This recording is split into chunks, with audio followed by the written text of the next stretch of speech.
It's such a lovely atmosphere. So nothing's too much trouble by any member of staff at all. It's like being part of an extended family. You're made to feel so welcome. Nothing's too much trouble for staff at all. They'll often say, you know, it's such a friendly atmosphere that I relax straight away.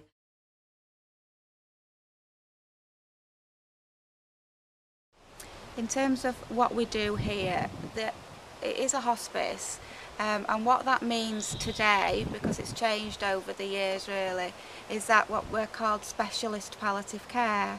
So we're here in the community to provide care for people who have got what we call a life-limiting illness, and that can be anything really. It might be cancer, and a lot of patients that we come across have got cancer, but it might be also things like motor neurone disease, MS. We are a mining community, and there's a lot of people with chest diseases and breathing problems that come to the hospice. And they come for what we call symptom management, which is management of problems to them, and that can be anything from physical symptoms like sickness and pain, nausea. It can be problems with absolute tiredness.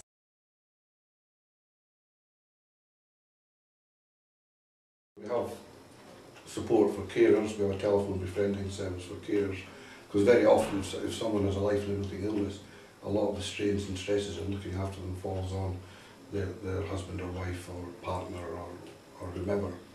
So we provide support for them. We can provide them with complementary therapies, help them relax and such like.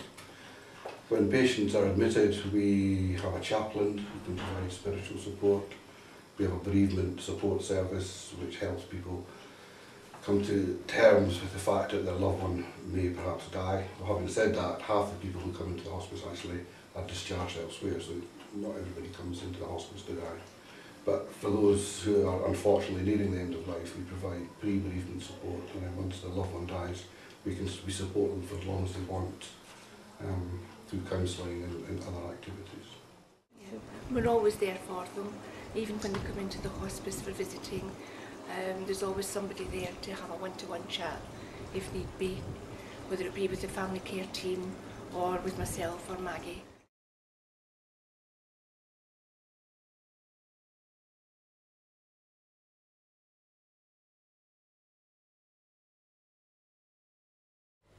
It's somewhere that's different from a hospital, away from the general hustle and bustle of hospital wards, somewhere where the staff have got time for the patients and don't feel guilty for sitting and talking to the patients really. And also our staffing levels are much better. You know, the patient-staff ratio is a lot higher than what it would be on a hospital ward. Nobody should ever be frightened of coming in, because if you've been in a hospital, this is like a five-star hotel. Honestly, I'm not joking. Everybody puts themselves out. Everybody goes the extra step to help. So you wouldn't be disappointed having to stay in here at all.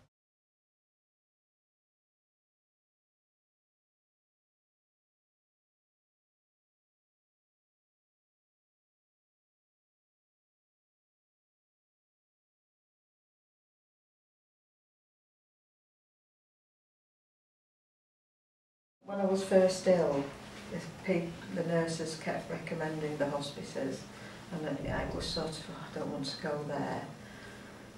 But then when eventually I did come, I wished I'd have come months ago, because it was really nice. You know, people are so nice, and it's a nice atmosphere, and you don't feel as though you're here for, well, anything sort of medical really. If anybody's given the opportunity to come in for any care at all, I would encourage them to come in and accept what's on offer. I'm so grateful to Wales Hospice. You meet all kinds of people with all different types of where they live and all that kind of thing and that. And there've been some wonderful people. There's some that hasn't wanted to come because they think that they come for to die, but they found out it's nothing like that at all. And we do fundraising at times. I have done the Starlight Walk, and we've done a fashion parade. We even dress up at Christmas time as Santa Claus and go round at Easter. Halloween as well. Yes, Halloween. Oh, I used to come in. It's made a difference to my life, as in I came in for pain relief, which I've managed to do. And I thoroughly enjoyed the work that I'm doing for the hospice because it's for such a good cause.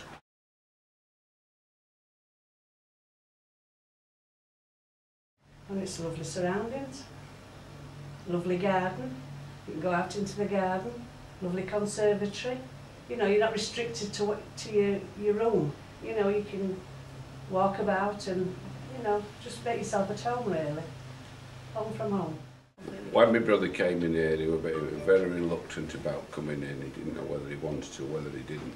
But he had two-week spells in the hospice, and he thoroughly enjoyed all the time with being in there. The nurses were so kind to him. He were a chap who liked to bet on the horses, and they even went out of the way to go to the bookmakers, which is just down the road, to put him a bet on. And he was thoroughly loved in this place, and it's just a testament to how it is in here. If people want to talk about the illness, that's fair enough, but we don't specifically go to discuss and be dismal, and we like a good laugh, and that's where you come from, because you know, I think laughter is a good thing for it to help you as well.